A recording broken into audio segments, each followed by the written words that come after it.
Be a barbecue hero with delicious, ultra-low net-carb hero bread, buns, and tortillas. Soft and fluffy, high in fiber, and with 0 grams of sugar, up to 10 grams of protein, coming in at under 100 calories per serving. Oh, and did I mention they taste like their mouth-watering traditional versions? I mean, what's not to love? Use code AH10 for 10% off your first hero bread purchase at hero.co.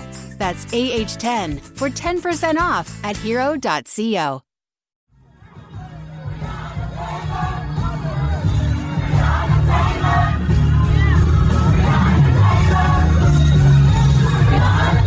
This is Make It Plain. MIP With Masamela Matfumo. Mark Thompson. Make It Plain. Get woke.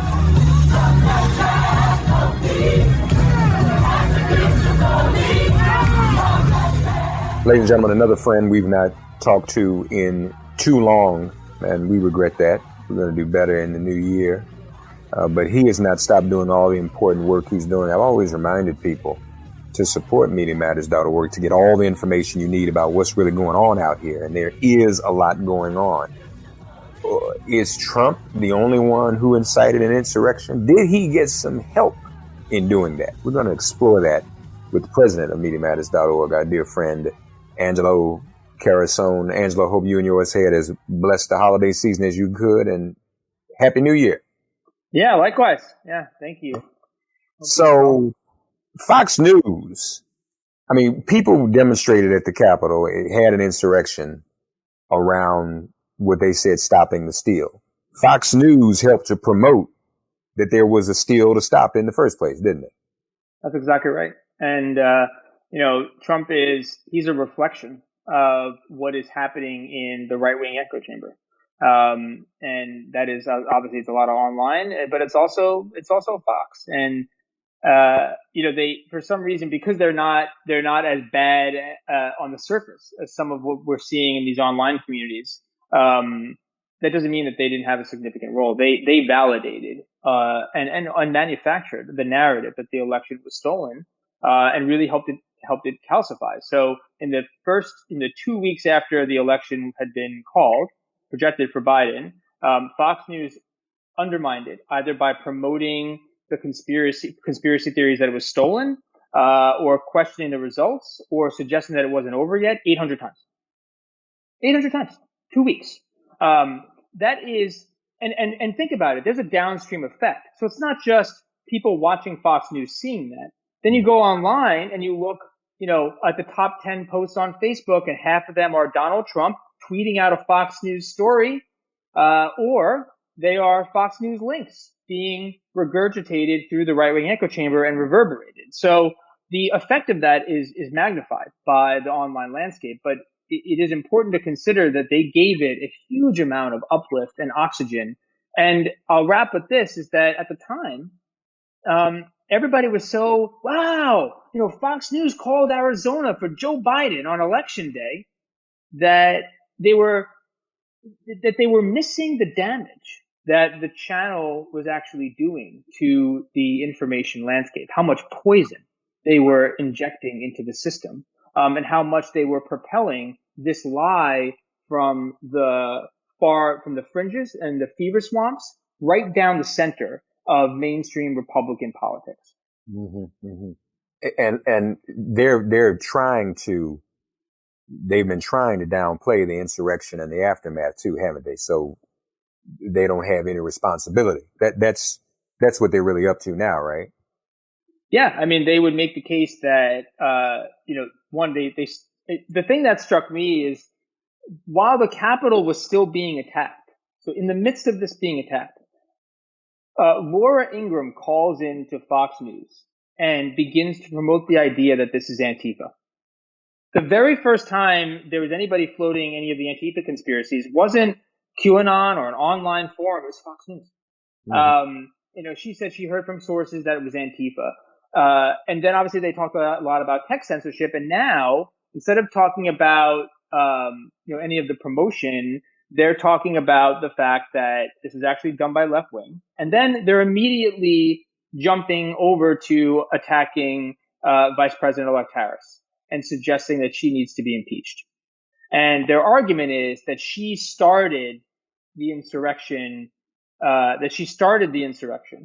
by supporting bail funds for Black Lives Matter demonstrators over the summer. So that's how they're jumping from all this violence you're seeing now is both directly a proxy of Antifa and left-wing agitators, and to the extent that it exists, it's actually something that Vice President-elect Harris essentially fueled and built back in the summer. They call for her impeachment. Yeah. She's not even in office yet. Right. Yeah. Right. How you going to be? Well, that's kind of like pardoning people who haven't been charged with a crime yet, isn't it? That's the same. Sure is. Yeah.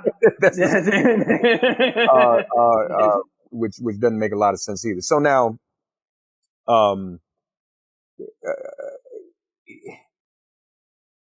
wonder if the 14th Amendment, Angelo, is applicable to media organizations. I mean, because this is important. I mean, we know that most of those people get, well, I don't know if we know that anymore. Can we say that most of the insurrectionists get their information from Fox, or does this group actually not? I know they get some of it, but they probably get a lot of it from Parler and that other crazy network I can't think of right now. Yeah. Are they getting more news from there than they are from Fox, or is it a combination?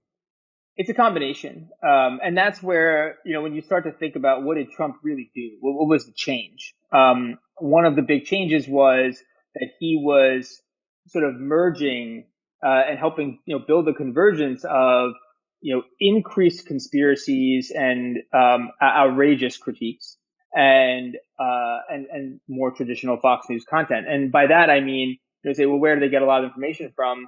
They get a lot of information from individuals like that are repeating stuff that they heard both on One American News and Newsmax and Fox. And so it is in some ways a combination. I mean, they hosted Sidney Powell and Rudy Giuliani extensively in the early days, after the election was called. So, and then, so Giuliani was peppering those lies everywhere. But I think, I don't think they're defining characteristics as Fox viewers. I think they are, they're more to me like Fox byproducts. They're byproducts of the Fox News of Glenn Beck, right? That, they started this fire. This is the next wave.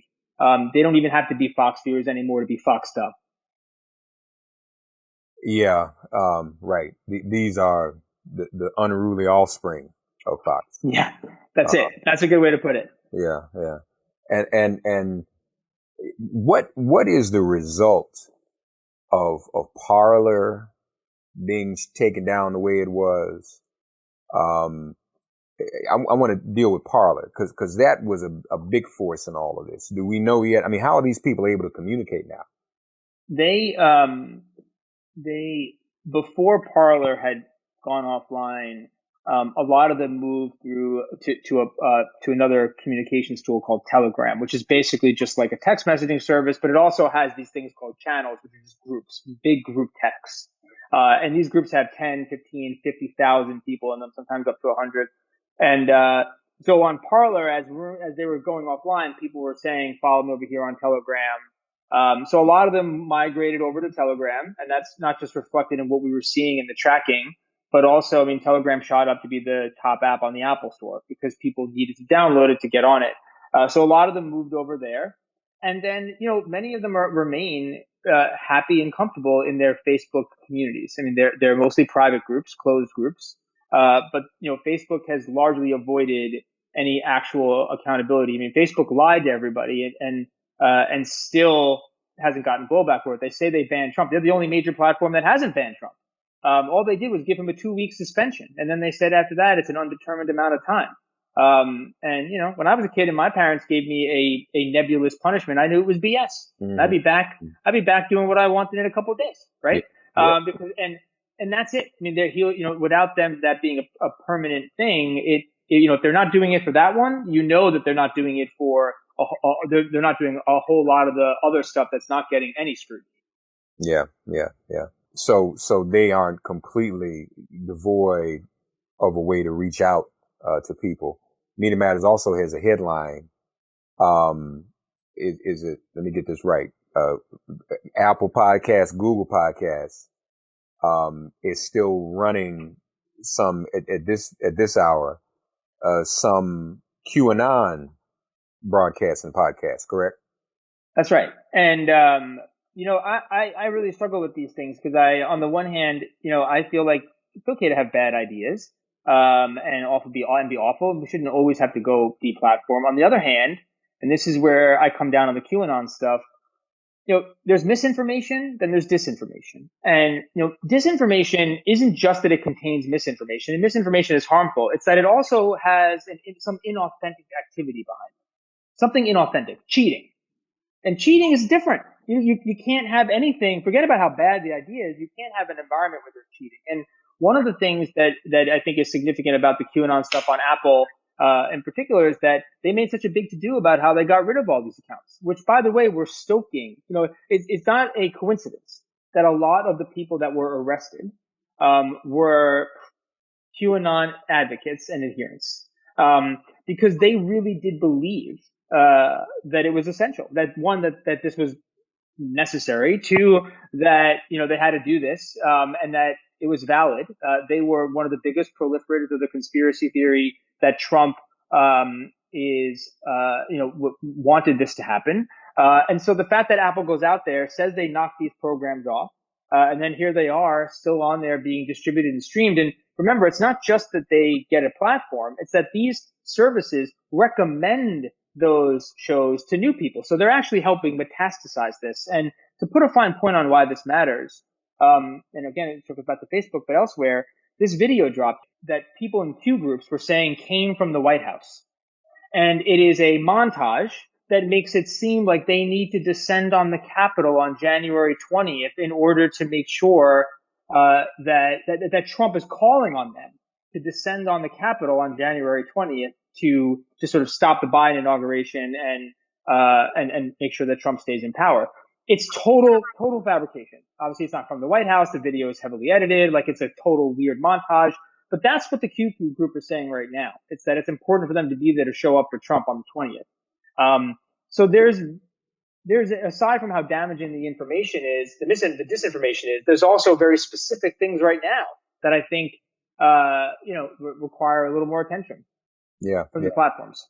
Yeah, these platforms have to be held because that's the only way these people can communicate.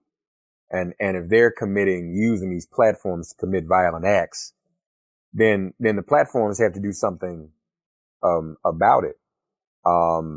And that's important. And then speaking of platforms, the one of the organizers, Ali Alexander, also according to Media Matters, is raising money online and selling merchandise online. So that's another way that they're able to still reach people. And then they're on a lot of these sites too, right? That needs to be looked at, right?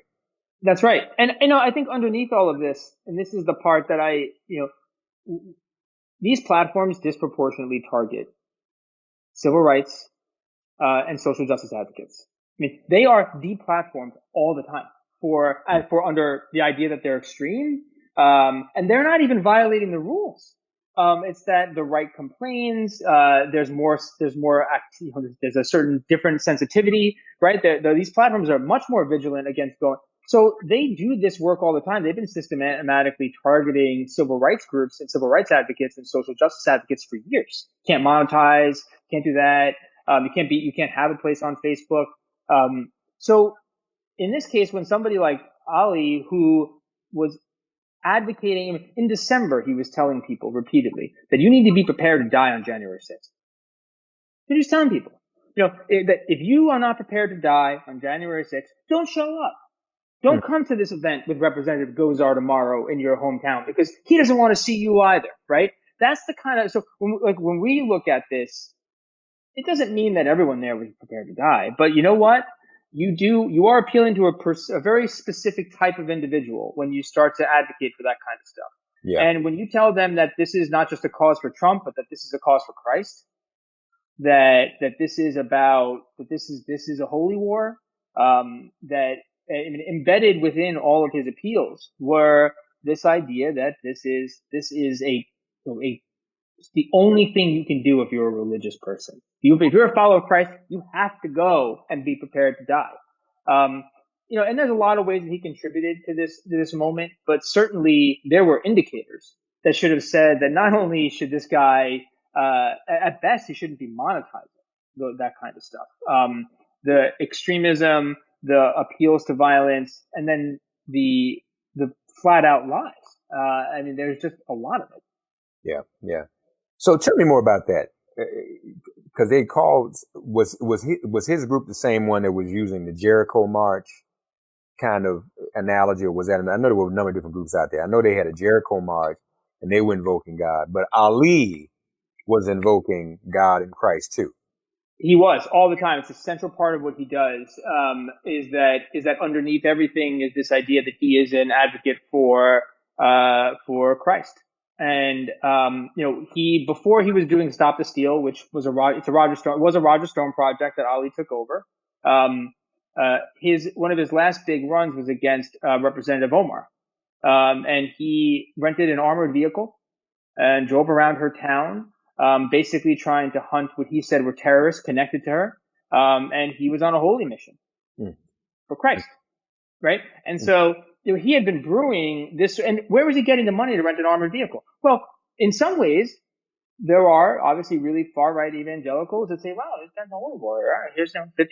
Go rent that armored car. Because his point was that these terrorists they're terrorists. They're going to bomb me. I need an armored vehicle to drive around Congresswoman Omar's district. It's ridiculous, right? But he did it, and he live streamed it all.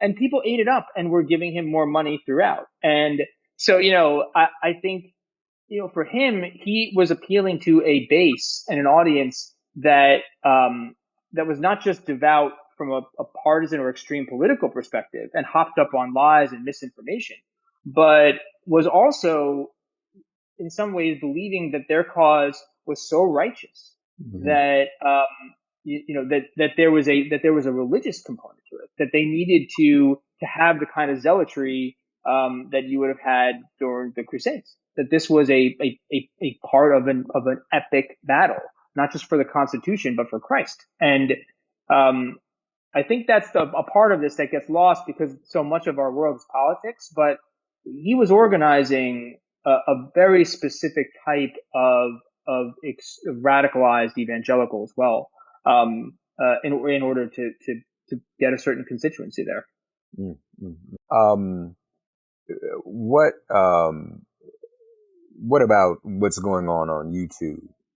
They're still, one headline is they're still making money off of some of the election fraud lies.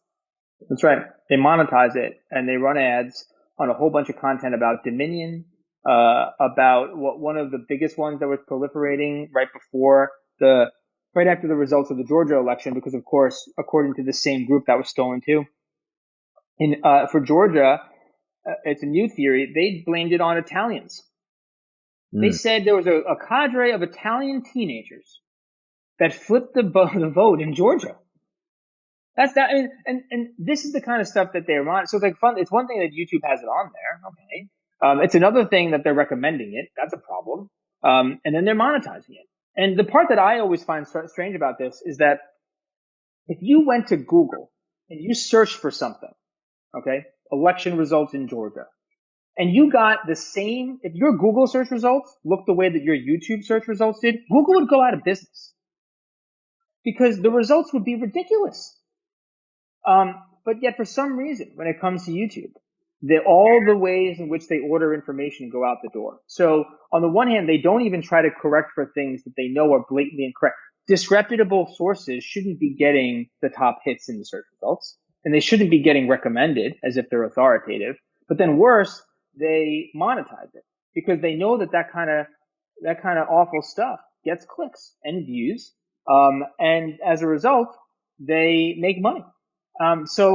And then you have to chase after them, and in some ways it feels like a game of whack-a-mole, but the alternative is doing nothing, and hopefully sometimes you can get enough pressure that they actually take a systemic approach. I mean, they were monetizing Steve Bannon's show for the longest time. Yeah, and his viewership was bigger than anything on CNN, on YouTube. Then he called for the beheading of Anthony Fauci and Christopher Wray, the FBI director, and they suspended him for a whole 7 days. Then he continued to push Dominion lies and a whole bunch of other misinformation about the election. Then he kept telling everybody that Mike Pence could overturn it on January 6th if he really wanted to, that even if he didn't, it didn't matter because Donald Trump could use the Insurrection Act and take over before January 20th. This is the kind of stuff he was repeating and talking about. Had Giuliani on there a bunch.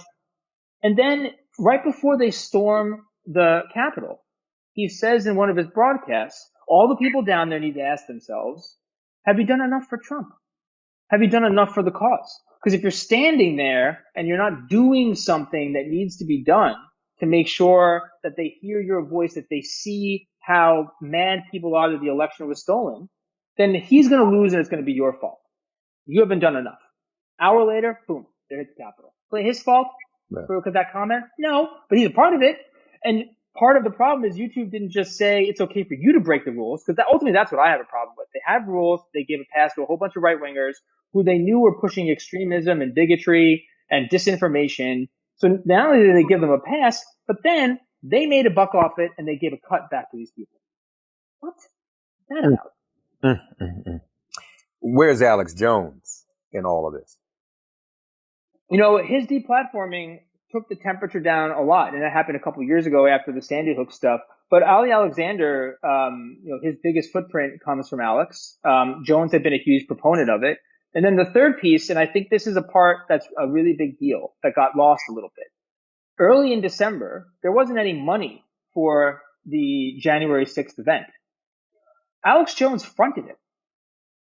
He funded it. The price for the permits and the porta potties and the traditional things you need to do to secure staging and other things. He fronted the cash, because he sells a lot of that juice that takes the poison and the estrogen out of the water. And so, he's got some cash. He sells his Alex Jones juice and his toothpaste that prevents coronavirus.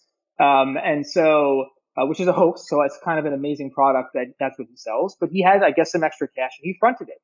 Now, some of that money came back to him. But part of his role in this has been, aside from the content of his programming, a large part of his role in this has been as a connector. I mean, he was on the ground in Arizona first. He rented that jet and he was there while they were still counting the ballots outside. So I think one, he provided operational capacity, and then the second thing he provided that I think the story there will come out more is. He kept telling everybody how much law enforcement loves him and loves this cause, that they're with him. And, if I don't have any sympathy for the people that were there, but imagine you're just a person that falls down this rabbit hole. You're a viewer, you're a listener, and you're just constantly told and reinforced how much law enforcement is on your side, that you just need to show up and they know what to do when the moment comes, right? If you hear that every day for 2 months, it's hard to believe it, And that's it. That's Alex Jones's role. That if I zero it in, it's that he gave them the cash. He gave them a little loan on the front to make sure they could get what they needed. And on the back end, he made sure that he helped reinforce the idea that law enforcement was sort of blessing it. Now, the disturbing part is that part seems to be somewhat true, right? But his point about it was that there's a switch. They know what to do. They reinforce it. And we're seeing that right now play out in other Telegram channels around the National Guard. They say, gosh, I feel so bad for these National Guardsmen. Hopefully some of them have the good sense to know what's happened when the bullets start flying and either, join or desert. Jones, I think he helped his people feel like there was an authenticity to it, that was coming from, and he brought on people like Mike Flynn to help reinforce that idea. You're just an Alex Jones viewer, and this guy's got 4 stars. Oh, must be true. Wow. So what happens next with Fox? Joe Biden's going to be the president. He's being sworn in. Does Fox have an incentive to continue to promote really insurrection is what it is, if only to keep up with its rising competition on some of these other channels and sites? Of course, Fox's ideology is enough to make them do that. But Fox is still considered, I mean, it's a basic cable channel. That's right. You know, and people can't forget that. But I guess the question is, what do you predict? Are they gonna, what are they gonna do differently with a Democratic president and a Democratic Senate and a Democratic House? What are they gonna do differently, if anything?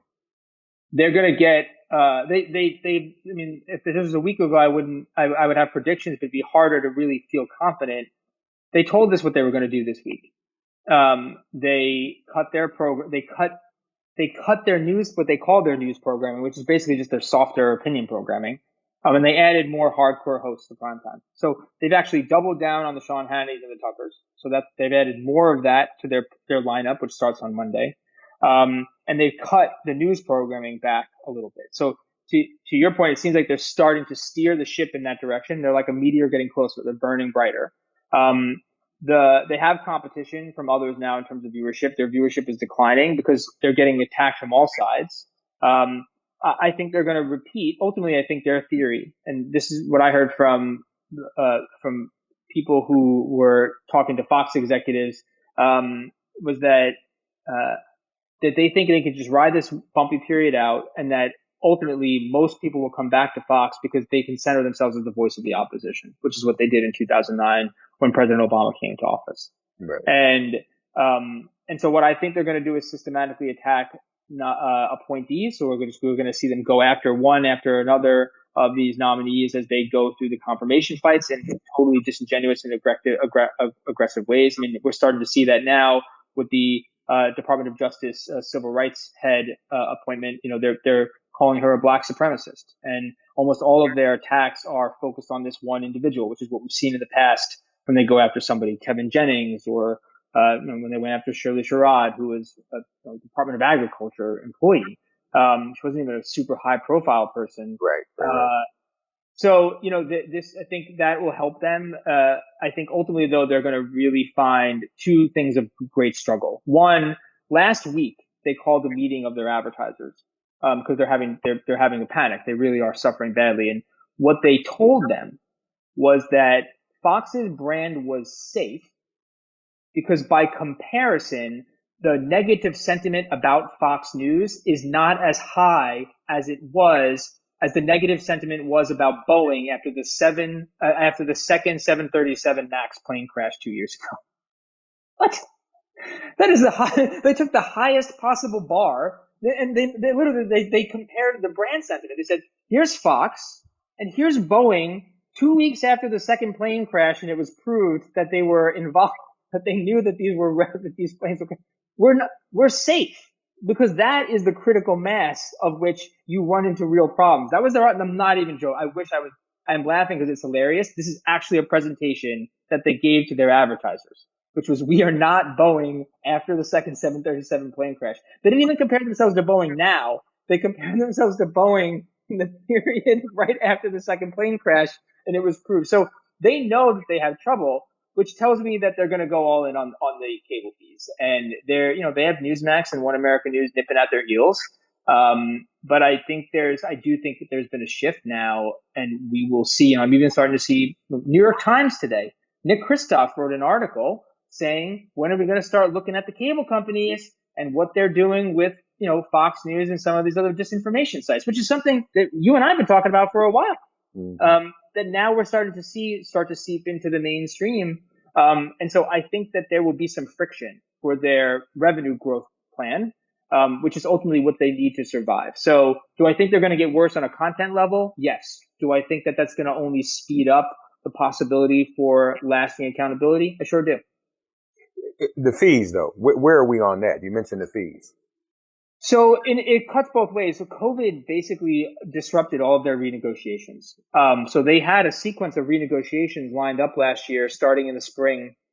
And all we've really done, though, it paused all of that. And what they did is, instead of negotiating new contracts, and so the idea around sort of intersecting and trying to get them to depress those contracts or reduce them, all they did was sign extensions.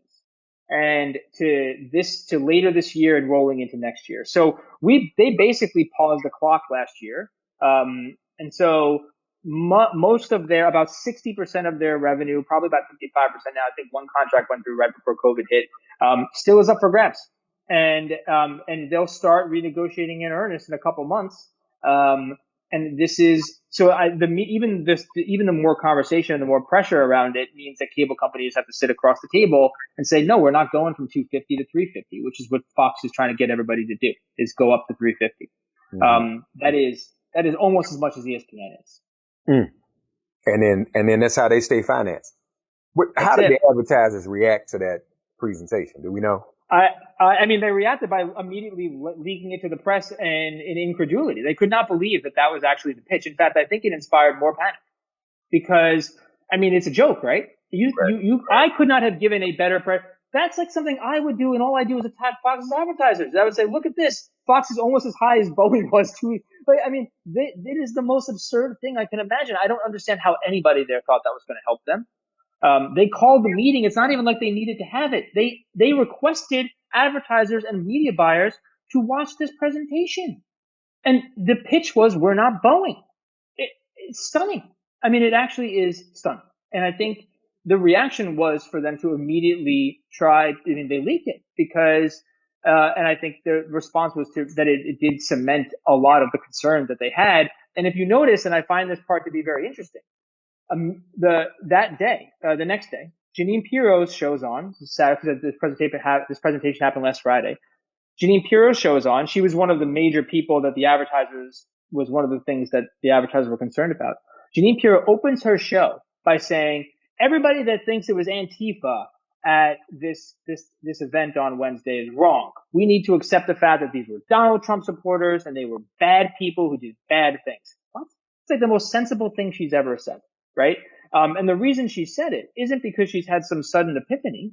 It's because she understood that she was one of the single largest drivers of attacks, and that she was one of the examples that the advertisers pointed to as Fox News having no standards whatsoever.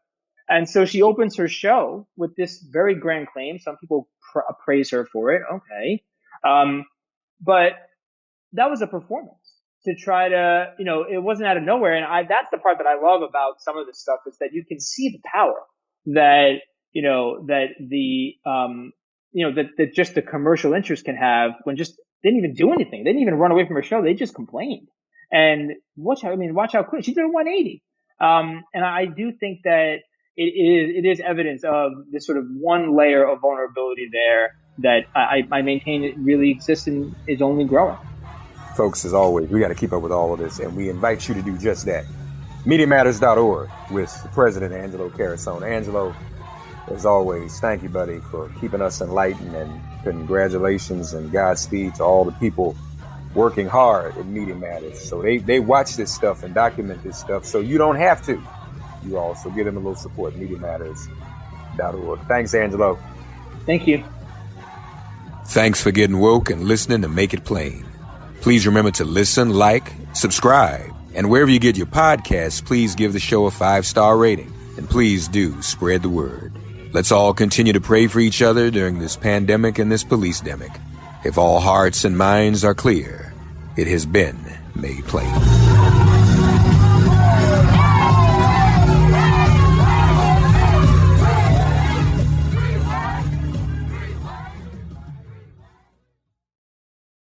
Nice buns, soft, fluffy, and ultra-low net carbs. Discover Hero Bread, the delicious ultra-low net carb bread with incredible taste and texture. Hero Bread has 0 grams of sugar and is under 100 calories per serving. Plus, high in fiber with 5 to 10 grams of protein per serving. Available on Amazon.com, Walmart.com, and at hero.co. That's HERO.co. Delicious, ultra-low net carb Hero Bread buns and tortillas. Soft and fluffy, high in fiber, and with 0 grams of sugar, up to 10 grams of protein, coming in at under 100 calories. Order today at hero.co and use the code AH10 to get 10% off your first purchase. That's AH10 at hero.co. HERO.co. Order from hero.co now and get 10% off your first purchase with promo code AH10. That's 10% off with code AH10. HERO.co.